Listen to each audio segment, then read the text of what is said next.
What's up, my cronies, and welcome back to Let's Play Gunman's Proof.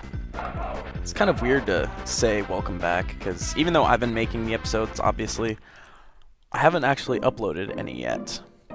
I mean, I like to have most of the episodes ready to go, or at least a good number of them ready to go, so I can continue to upload them at a semi-regular pace, and in case I slack off a day or two, I can still get them up somewhat regularly. So I really don't know how you guys are liking it, really, if anyone's even watching it yet. But I'm having a good time making these videos, and I hope that you would continue to watch them. But anyway, let's get to the game at hand. So, last time we finished the first dungeon, and we're told by the sheriff that there's a cave, a mysterious cave off to the northwest of the village, which he believes to be a demi-seed hideout. So we're gonna go check it out. And on the way, there's a chest up here if you are low on bombs, which at this point in the game you really shouldn't be, because things have been pretty easy. But later in the game, if you find yourself needing a bomb or two, you can stop by and get that chest. It has the basic chrysanthemum firework, just your basic bomb, which I think I actually use one at some point in this video, so I guess you'll get to see it. And you might be noticing I've been going kind of out of my way to kill enemies, and that's because we've unlocked access to a couple new weapons at the very end of the last video. Upon beating the first dungeon, you access the machine gun and the shotgun. We'll be seeing the machine gun today, and the shotgun some other time. Like I think I said in the first video, the shotgun is my least favorite gun in the game. And the machine gun is really good, so I guess I kind of figured why bother getting the shotgun, really. So anyway, we've found our way to the second dungeon of the game, the Ninja Cavern, if I recall correctly. And most of the enemies are your basic ant ninja enemies. And, we found the machine gun, which, as it might sound, fires a rapid stream of bullets, which aren't that powerful, but the sheer number of them make it to where you can kill almost anything rather quickly. The downside is you cannot move while shooting, unlike the standard weapon, and also unlike a few other weapons later in the game. And here we come to a treasure chest, which is a mimic, which is a common enemy in most RPG-type games that have chests to open. And it takes quite a bit of shots, and as you can see, drops an extra life sometimes. It also sometimes drops, I believe, a gold coin, which gives, I don't know how much health, or how much money, rather. Maybe 100 or 50, probably 50. But, yeah, so it drops that, it drops an extra life sometimes, and I think it has a chance of dropping a weapon, but I'm not totally sure. And also, like every other enemy in the game, it respawns. There we go, I used I guess it is 100. Threw a bomb at it right there, it took it out in one hit. So we're now down one bomb, but on the plus side now, I've used one, so I can stop trying to explain how they are. Now, the way weapons work is sometimes when you kill an enemy, it will drop a weapon. However, unlike some games where it's a set weapon or whatever, you actually get to choose which weapon you'll get. At this point in the game, when I was recording these videos, I didn't actually realize that it just kind of cycled through. I thought it was random, and I thought, man, I'm really not getting any shotguns. Just machine guns, but that's because when it would drop it, I would pick it up almost immediately. But it cycles through all these special weapons you've unlocked, and you basically get to pick whatever you want. So when you unlock the really good ones, aka the bazooka, which we'll get after beating this dungeon, you basically just get the bazooka whenever you want. To talk about the general layout of this dungeon, it's one of those dungeons where if you know the right way to go to get to the boss, you can get to the boss almost immediately. But I did decide to go a little bit out of my way to find some of the treasure, and yeah, just generally explore the dungeon. Found actually a treasure chest which contains a useful item, which was about, I think it said $200. Pretty good. And down underneath, in the path leading up. There's treasure just beyond there, I believe, but I didn't bother getting it. Sorry.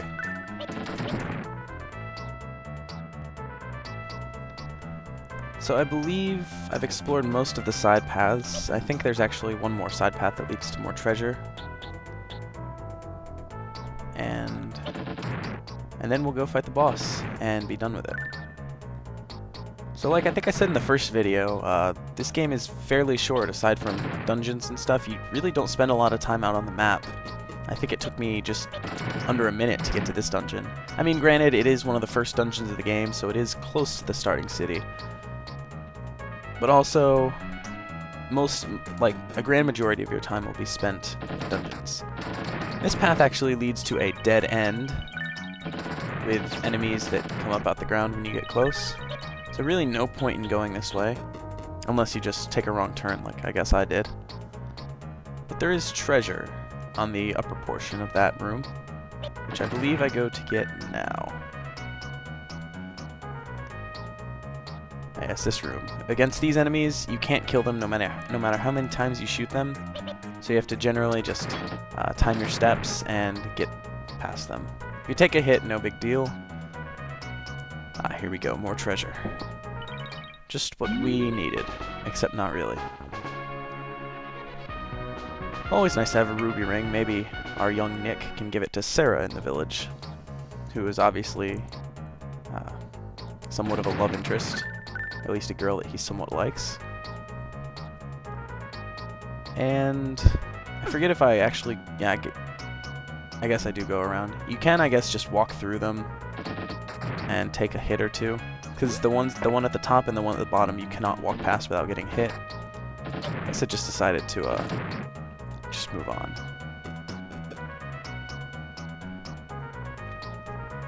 So you've probably noticed we've had a relatively steady supply of machine gun ammo. Enemies drop the special items pretty frequently, and here's some treasure that's just right on the path to the boss, so didn't even have to explore to get that. But enemies drop the weapons pretty frequently, so you never really get stuck with your starting weapon, except a few select times when, like in the last dungeon, when there aren't actually a lot of normal enemies, so not a lot of things actually drop the weapons. But still, it's never really a problem, and you'll hardly ever have your standard gun. And even when you do, eventually you'll get a couple upgrades for it, so it doesn't suck nearly as bad as it does at the beginning of the game. I guess I just had to kill that one. Anyway, we're nearing the end of the dungeon. I believe, yes, this is the last room. As always, the marker on the floor indicates the boss. And we got a machine gun fill-up right before.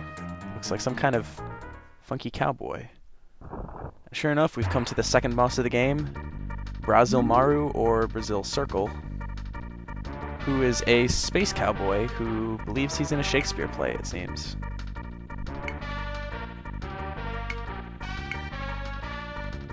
So this boss has a few different things. He splits into three, but it always seems to follow a pattern, or at least a pattern up until that I've noticed until you can kill him. The first time he splits into three, shoot the middle one. If you shoot the wrong one, and the second time it's the right one, by the way, like I shoot. You shoot the wrong one, it'll spawn a couple enemies to come after you. And then when he pulls out his double fire shotguns, stay down near the door and just fire away at him, and then dodge the flames. Run down generally to one corner, and then run up, and then the third time it's the left one. And then I think it cycles again after that, but you really shouldn't have trouble with him. See, I got really lucky. The fire stopped right before me there. And he's basically dead now. He has just enough in him for one more attack. The Ninja Colony Drop. Which no matter what you do, he will teleport to you, grab you, and lift you up. But it seems as though he kind of gets stuck in the ceiling. So his so-called ultimate technique turned out to be exactly what did him in. So he falls down, and I'm not sure if you have to shoot him, but I figure why not just unload into him. And there we go. pick up your health upgrade, and open the chest for the second Demi-Seed crest of the game. And congratulations, we've now completed the second dungeon of Gunman's Proof. Not you, because I'm the one that's playing. Or rather, was playing. So now we once again find the dungeon clear screen. It tells us how many useless points we will be receiving. It says time 15, but I mean, I've only been playing for, I guess the counter's at 10.5 minutes now. So I don't really know how they time it, really. But whatever. It doesn't really matter, because it's just points. And once again, we get a 1-up, and coupled with the 1-up we picked up from the Mimic before, we're doing pretty well on lives. Now that treasure chest up there actually has a health upgrade in it. Kind of like how you find heart pieces and heart containers in the old Zelda games, or rather in any Zelda game. I guess the original Zelda is the only one that had straight up heart containers to pick up. And I guess Zelda 2 as well. But kind of the same thing here. You don't have to collect 4 of them to get a health upgrade. It's just when you find one, bam, your health's up. So now we will make our way back to town to collect our reward and be done with it for today. I think I'm trying to kill some enemies so I can get my machine gun back.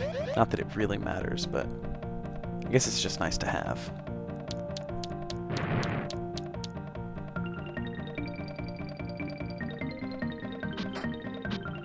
And that was actually my punch attack that I did for the first time there. It's pretty useless. It's not worth using. Ever. Until you get a certain punch upgrade, and then sometimes it can be viable. Alright, making our way to the sheriff's office to collect our slightly higher reward for the second boss. The sheriff is, of course, amazed at us. Because just this little kid, happened to defeat not 1, but 2 Demi-Seed bosses. So it looks like we're going to have to do a little bit of scouting around to figure out how to get rid of the rocks that are going to be in the way to the desert. But it's nothing too much. Just have to find one certain NPC out on the map, who's pretty easy to find. So now, before finishing, I guess we'll talk to the Chinese merchant, and who still doesn't have anything. He'll have a couple things that we need to buy in order to continue on with our quest. That's not until after the 3rd dungeon, I believe. So I guess a couple of people in the saloon are a little impressed with me. As I guess anyone would be in a small podunk town.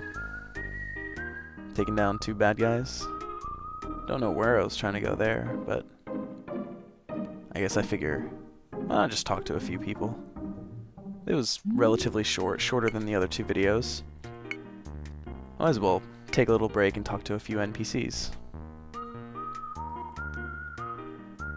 But now I believe I make my way to the gun store so that I can learn how to use a new weapon. Like I said before, we'll learn how to use the bazooka here, which is easily the best weapon in the game. Why would you ever say no to learning how to use a bazooka? Even in real life, it's like, want to learn how to use a bazooka? Obviously, yes. It's awesome. The only downside, like it said, is your ammo is a little limited with it. I think you get 16 shots. But like it also said, it has the strength of a bomb. So obviously there's a lot more good than bad with it. And with that, we're going to make our way back to our parents' house, I believe. Yes. Talk to our parents and save and call it a day. So I guess I'll start winding things down here. As always, thank you for watching.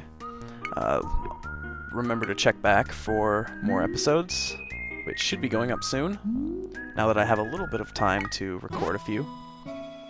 And have a great day, and thanks for watching.